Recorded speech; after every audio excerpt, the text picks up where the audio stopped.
Chapitre 1. Ludo. On ne conserve souvent de son enfance que les souvenirs les plus fabuleux ou les plus doux dans des morceaux choisis de notre mémoire où il fait toujours beau et où une délicieuse odeur de gâteau au chocolat, de crème au caramel ou de tarte aux pommes encore fumantes plane après des journées passées à jouer dehors, à reproduire des scènes de dessins animés ou en buvant goulûment des sodas dont l'acidité pique les yeux. Jules était ce genre de petit garçon. Il aimait la bonne nourriture, les bonbons, les animaux, les câlins de sa maman, rester à la maison, à jouer à des jeux vidéo, ou lire des romans autour de la sorcellerie ou d'hommes dotés de super pouvoirs. Les frontières de son monde étaient délimitées par les possibilités de menus plaisirs que personne n'osait lui refuser. Luna, sa sœur, était beaucoup plus âgée et avait les préoccupations des jeunes filles de son âge. Il la voyait se maquiller en douce, cachant un petit haut rouge à dos nu, sous un gilet gris qu'elle retirait sitôt la maison perdue de vue. Passé l'angle de la rue, elle remontait sa jupe, sortait boucle d'oreilles et rouge à lèvres pour vieillir de 5 ans en moins d'une minute. Jules admirait la beauté de son aîné dont il se sentait très fier. Leur complicité ne connaissait aucune faille. Jules couvrait sa sœur en cas de drame familial et elle en faisait autant s'il sortait du droit chemin. À cette époque, Merlin-le-Port ressemblait à un paradis, avec son climat doux, ses belles plages préservées des touristes et la tranquillité des petites villes où les habitants veulent seulement profiter d'une vie sans complications. Luna recevait parfois la visite de Ludo, un bel adolescent qui souriait humblement à tous les membres de la famille, en baissant facilement le front, mais qui reluquait les seins et les fesses de sa sœur dès qu'il en avait l'opportunité. Ludo portait des jeans moulants, des débardeurs amples, des shorts courts qui laissaient parfois apparaître la peau de son torse ou de ses cuisses. Un duvet fin poussait déjà sur ses jambes et ses avant-bras, laissant imaginer que sa physionomie le rapprochait à grands pas de son futur corps d'adulte. Jules était secrètement amoureux du petit ami de Luna. Évidemment, il ne se serait jamais rien passé avec lui, mais la simple idée de le voir en maillot de bain pour se rendre à la plage suffisait à émoustiller son plaisir visuel. Ludo était grand et svelte. Il portait régulièrement des speedos d'où quelques poils pubiens dépassaient, laissant présager, sous le nylon tendu, d'intrigants mystères. Les promesses étaient tenues, si Jules en jugeait par les soupirs de plaisir que Luna poussait parfois sur la plage en le regardant revenir de ses spectaculaires démonstrations de surf. Les samedis après-midi, faisant mine de lire, le garçonnet observait son corps subtilement musclé, la peau tannée par des années de vie en plein air. Il essayait d'imaginer ce qui plaisait tant à sa grande sœur. Était-ce son petit nez en trompette, son sens de l'humour, son regard de tombeur lorsqu'il fronçait les sourcils, son ventre extrêmement plat laissant deviner le fonctionnement de son anatomie? Quelque chose lui échappait et il aurait donné cher pour comprendre pourquoi Luna se mettait parfois à bafouiller ou à rire comme une idiote lorsque Ludo se présentait à elle. Le garçonnet aimait parfois questionner sa sœur à ce sujet, mais il craignait qu'un jour, elle le juge indiscret, qu'elle se braque et refuse ensuite de l'emmener partout dans son sillage. Car Luna veillait sur son petit frère, telle une mère louve. Personne n'avait le droit de l'éclabousser, de lui jeter du sable, de le bousculer, et encore moins de se moquer de lui en raison de son surpoids et de ses cheveux roux, ou de lui manquer de respect. Jules était sacré. Les autres enfants le jalousaient aussi de ce statut privilégié. Tout le monde rêvait d'avoir une escorte aussi flamboyante que Luna. Avec ses longs cheveux bouclés au burn descendant en bas de son dos, sa silhouette parfaite, son visage suave et son regard un brin effronté, de nombreux garçons lui tournaient autour. Luna était un piège à garçons et Jules prenait un plaisir incommensurable à les observer, prêt à tout pour que la diva leur accorde un mot, un sourire, un peu d'attention. Un samedi soir, alors que leurs parents avaient déserté le foyer pour se rendre au restaurant et au cinéma, Luna invita secrètement Ludo. Jules dîna seul devant la télévision avant de se retrouver en pyjama à lire des comics sur son lit. Mais il les entendit bientôt rire à gorge déployée dans la chambre mitoyenne et il comprit qu'il faisait quelque chose d'inhabituel. « Jules, viens vite !» cria Luna, tout en s'esclaffant, peinant presque à reprendre son souffle. « Tu ne vas pas en croire tes yeux. Viens voir ce qui s'est passé. » L'enfant traversa le couloir pour entrer dans le domaine de sa sœur, délimité par des lumières tamisées, des couleurs acidulées et des parfums fruités.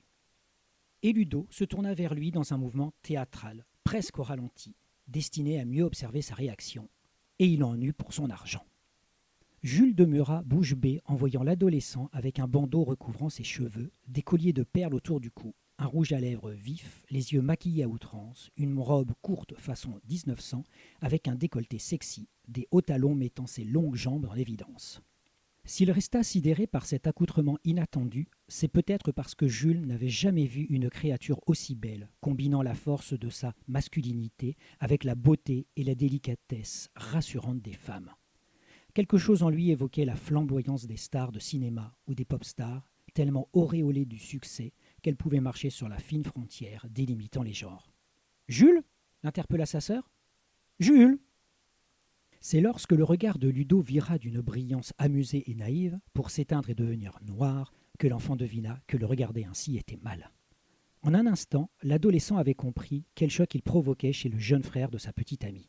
Fier de son effet, il se baissa lentement vers lui et attrapa son petit menton entre son pouce et son index. « Alors, je te plais, comme ça, petit garnement ?» lui demanda-t-il.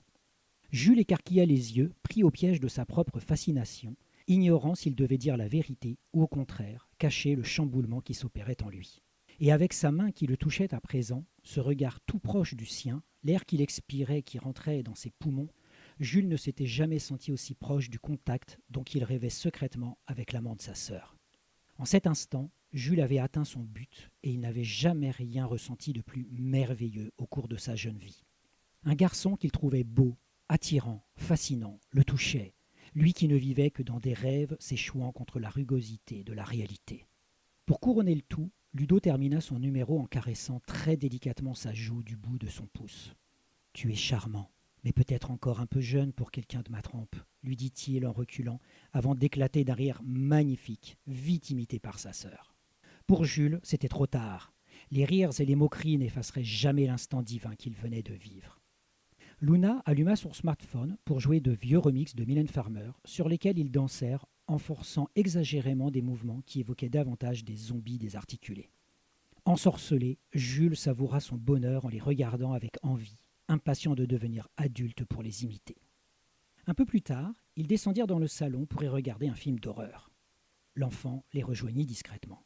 « Je peux rester avec vous ? Je n'arrive pas à dormir » demanda-t-il à Luna en croisant ses sourcils, sachant qu'elle ne parvenait jamais à lui résister lorsqu'il prenait son air de pauvre petit garçon malheureux. « Quel pot de colle !» s'impatienta Ludo, qui avait probablement d'autres projets après avoir accepté d'être grimé par la grande sœur pour mieux la séduire. « Ne t'inquiète pas, il va vite s'endormir, lui promit-elle, devant Jules, comme s'il ne l'entendait pas. Ils s'installèrent dans le salon pour goûter à la tarte aux pommes que Luna avait confectionnée avec amour pendant l'après-midi. Ludo ne masqua pas son empressement à passer à l'étape suivante en avalant sa part en 3 bouchées. Les 3 jeunes gens finirent par se retrouver sur le grand canapé encombré de coussins face au téléviseur et Jules se blottit immédiatement, comme à son habitude, contre sa sœur. Luna posa sa joue sur l'épaule de Ludo, bras dessus, bras dessous, sa main dans la sienne. Ils s'embrassaient parfois silencieusement, en espérant que le jeune frère ne le remarque pas. Pour s'assurer qu'il ne bougeait pas, elle caressa machinalement ses cheveux. Dans la famille Jolivet, Jules faisait office de catalyseur de câlin. Comme il était le plus jeune, on le dorlotait sans retenue et avec sa bénédiction. On passait la main dans ses cheveux roux bouclés, on malaxait affectueusement ses petits pieds potelés, on caressait son dos et lui adorait ses petits plaisirs qui lui permettaient de se sentir immensément aimé de tous. Mais ce soir-là, Jules avait des ambitions beaucoup plus hautes. Après un premier contact avec Ludo, il crevait d'envie de sentir à nouveau sa peau. Il se contenterait d'une petite caresse sur la joue, d'un effleurement prolongé de son bras duveteux, d'une main masculine balayant ses cheveux. Pas grand-chose finalement, selon lui. Face au film d'horreur, ils sursautèrent tous les 3 à de multiples reprises, modifiant de ce fait la géographie de leur corps étendu nonchalamment sur le grand canapé. Après plusieurs grosses frayeurs, Luna se retrouva la joue plaquée sur le haut de la cuisse de Ludo, et Jules s'allongea en cuillère devant sa grande sœur. Ses cheveux bouclés touchaient la cuisse du jeune homme, et pour parfaire cette situation stratégique, Ludo laissait son avant-bras pendre sur l'épaule de sa petite amie. Ainsi sa main se retrouvait tombante, proche du visage de l'enfant. Dans ce cocon humain, Jules éprouva un sentiment de chaleur et de réconfort proche de l'extase qui le mit en confiance. Il tourna alors légèrement la tête et ses lèvres rencontrèrent le bout des phalanges de Ludo. Loin de vouloir s'en écarter, il tendit même la bouche pour les embrasser instinctivement, peut-être pour le remercier de lui offrir ce moment privilégié en leur compagnie. Mais Ludo ne goûta pas du tout à ce témoignage d'affection et poussa un cri d'écœurement avant de se lever brusquement d'un bond. « Putain, la sale petite pédale !» Emporté dans son mouvement, Jules roula au bord du canapé avant que son crâne percute la table basse et qu'il ne tombe lourdement par terre. Stupéfaite, Luna se tourna vers Ludo. « Mais enfin, qu'est-ce que tu as ?» L'adolescent essuya sa main sur son jean d'un air dégoûté. « Ah, c'est ton pervers de frangin qui n'arrête pas de me tourner autour, s'emporta-t-il. Tu ne le vois pas, à me mater sans arrêt ? Il en bave. » Jules fondit en larmes, une main contre son front. Il réalisa qu'il saignait et ses pleurs redoublèrent. Horrifiée, en constatant qu'il s'était blessé, Luna l'aida à se relever. « Oh, pauvre capucin !» s'exclama-t-elle en examinant sa coupure nette. « Ça va, petit frère ?» Elle scruta aussitôt Ludo d'un œil accusateur. « Bon sang, ça ne va pas te péter un câble pour si peu ? Tu ne vois pas que ce n'est qu'un enfant ? Et alors, tu ne me crois pas ?» s'indigna le jeune homme. « Il me léchait presque les doigts. »« C'est pas vrai, pleurnicha Jules. J'ai pas fait exprès de le toucher. » Luna soupira. « Vraiment ? Tu te sens obligé de toujours tout gâcher avec tes manières d'ours des cavernes ? Nous étions juste collés les uns aux autres. Il n'y a aucun mal à cela, reprit-elle en attrapant un mouchoir en papier pour essuyer le sang qui coulait sur le front de Jules. Puis elle s'empara de la télécommande pour couper le film. Ludo la suivit du regard, sidéré. « Quoi ? Tu arrêtes tout à cause de ce pot de colle ? Le film n'est pas terminé, je veux voir la fin !» Luna se releva, l'air pincé. « Je te demande de partir, déclara-t-elle sèchement. Je vais devoir soigner Jules. Et puis il est tard. Mes parents ne devraient plus tarder à rentrer. »« Quoi ? On avait dit 22h30. Tu me vires carrément alors que c'est lui qui a tout provoqué ?» pesta l'adolescent indigné, rouge de colère. « C'est dingue ! Tu es sérieuse ? Tu n'as pas remarqué ces drôles d'air avec moi ?»« J'ignore de quoi tu parles, reprit-elle sèchement. C'est toi qui te fais des films. Tu te prends pour un tombeur et tu t'imagines que personne ne peut résister. Même un gamin. Je n'aurais jamais dû te laisser rentrer chez moi en l'absence de mes parents. Je le regrette. Ce serait mieux si nous en restions là, tous les deux. » De colère, Ludo donna un coup de pied terrible dans l'un des fauteuils faisant face au canapé, avec une telle force que celui-ci glissa sur le sol jusqu'à percuter une colonne supportant une statue en plâtre de Diane.